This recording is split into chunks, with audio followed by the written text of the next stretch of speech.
Et dans tous les cas, on peut arriver à la délivrance. C'est là le but du livre.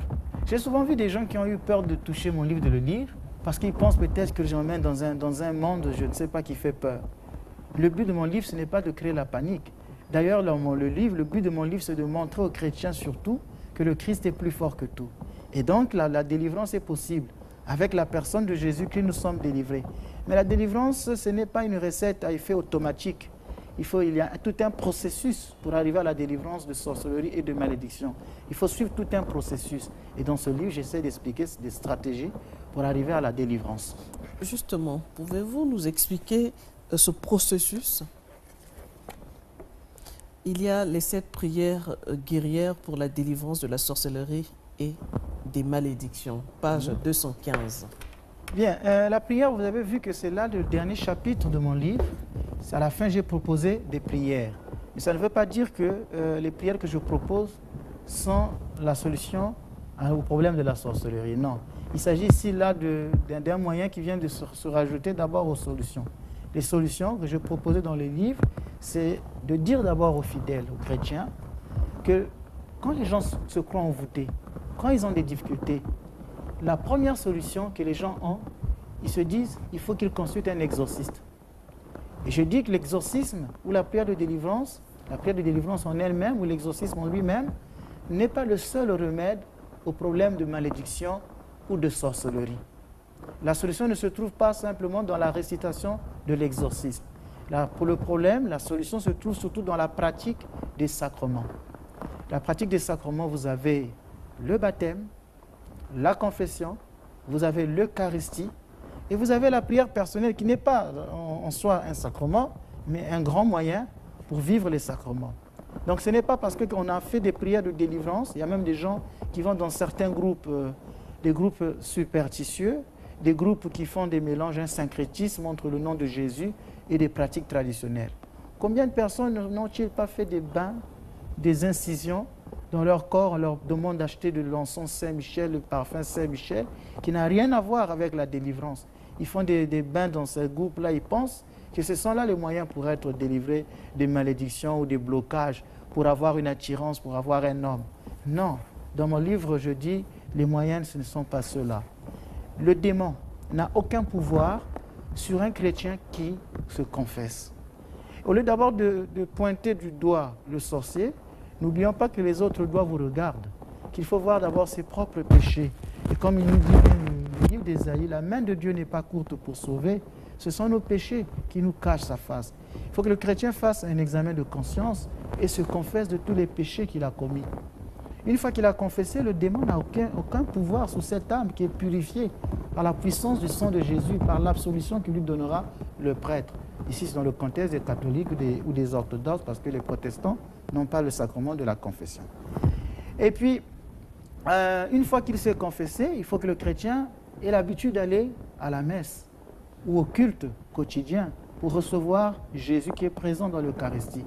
L'Eucharistie, c'est la plus grande puissance, c'est la plus grande force, c'est le moyen, le lieu par excellence de notre délivrance. Ensuite, il faut que le chrétien vive une vie de charité. Les gens souvent accusent, on accuse tel parent qui est sorcier, on cherche même à lui faire du mal et on prie même pour que la personne souffre.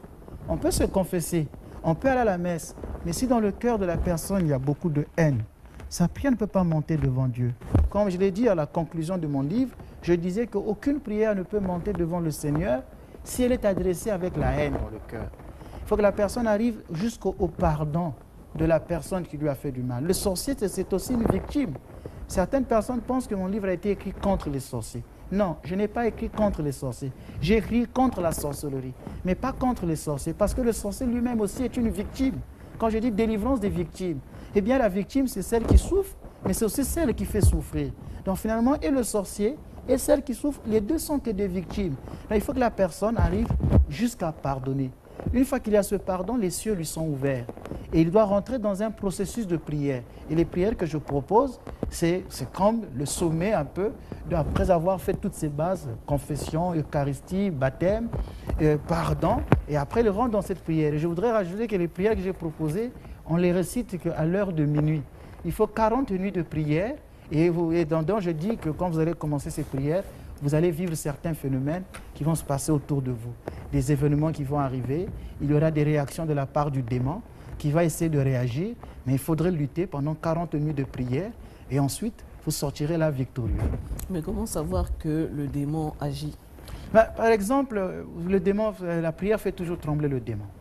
Et je disais que, par exemple, les fils de Séva, ils ont exorcisé un homme. Le démon leur a dit, moi je connais Jésus, je connais Paul, mais vous, qui êtes-vous? Et ils se sont mis à imiter l'apôtre Paul qui chassait les démons.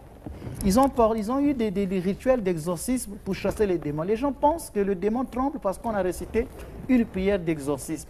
Je voudrais dire que ce n'est pas la prière d'exorcisme qui fait trembler le démon. Les gens peuvent porter leur soutane, peuvent allumer leur encens, peuvent prononcer toutes les prières qu'ils veulent de délivrance. Ils ne pourront jamais faire trembler le démon. Ce qui fait trembler le démon, ce n'est pas le rituel, c'est la personne qui fait trembler le démon. C'est la personne qui prie. Vous voyez bien que là, le démon dit « je connais Paul » parce que les démons tremblaient devant Paul. Mais n'ont pas tremblé devant les fils de Séva qui pourtant eux aussi récitaient des formules d'exorcisme. Donc ce n'est pas la formule d'exorcisme qui chasse le démon, c'est la personne. Je prends encore dans le livre le cas de Géasi. Géasi, le prophète Élisée lui avait donné un bâton. Il a dit « va ressusciter l'enfant qui est mort ». Le Géasi a pris son bâton et l'a posé sur l'enfant. Mais l'enfant n'est pas revenu à la vie. Pourquoi?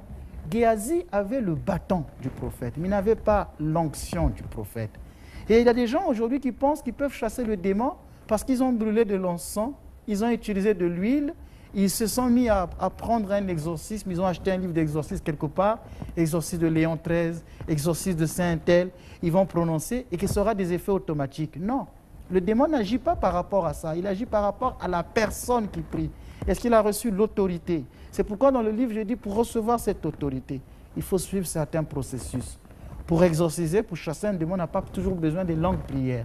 Mon expérience me le montre. Il y a plusieurs cas, par exemple, que je rencontre. Je ne me suis jamais adressé à un démon pendant mes prières. J'en vois beaucoup qui tremblent, qui d'eux-mêmes, parfois, arrivent jusqu'au portail, ils s'arrêtent là. Vous voyez une personne qui était totalement folle, 4-5 ans de folie. Eh bien, une fois qu'il a croisé le regard de Jésus-Christ à travers mon humble personne, eh bien, le démon se calme. Vous avez posé la question, mais qu'est-ce qui fait trembler le démon? Comment savoir que le démon va trembler? C'est la personne qui doit faire trembler le démon. Ce n'est pas d'abord les prières. Donc, vous pouvez prendre... Ça veut dire qu'il faut un travail sur soi, un travail personnel? Il faut un grand travail personnel sur soi-même. C'est pourquoi j'ai parlé, dès le départ, je parle de la purification de l'âme à travers une vie d'ascèse, une vie de prière. Dedans, je parle du jeûne. Le jeûne vous permet de me purifier. Mais je parle surtout du vrai jeûne. Ce jeûne ne consiste pas seulement à se priver de nourriture pour faire des économies de son argent. Il y a des gens qui disent, je vais jeûner pendant 10 jours, ça me permet aussi d'économiser mon argent. Non, le jeûne doit permettre de vivre la charité. Il faut que l'argent que j'ai mis de côté serve à aller aider les plus pauvres que moi. Quand je vis la charité envers tout homme, même ceux qui m'ont fait du mal, aimez ceux qui vous font du mal, c'est que j'arrive là, je suis en train de faire un grand travail sur moi-même. Ce n'est pas facile de pardonner ceux qui vous giflent. Ce n'est pas facile d'aimer ceux qui disent du mal de vous. Quand cet amour de Dieu habite dans votre cœur, mais vous êtes victorieux de toutes les forces du mal. Et lorsque je fais souvent une prière pour les malades, j'ai l'habitude de dire que l'amour de Jésus-Christ soit plus fort que la haine que nous rencontrons.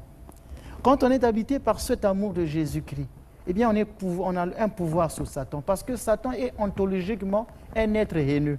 Comme le sorcier, il est ontologiquement un être de jalousie. Mais nous arrivons par l'amour à le vaincre. Et donc, ce n'est pas la formule. Ce n'est pas la formule en tant que telle qui chasse le démon. C'est la personne même. Toute l'autorité que la personne a reçue. Et ce processus vient par une ascèse de vie, par la pratique du jeûne qui fait partie de l'ascèse.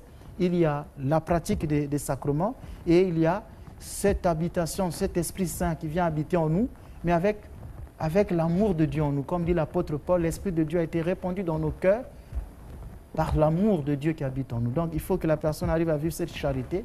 En ce moment-là, lorsqu'elle va prier, sa prière sera très puissante.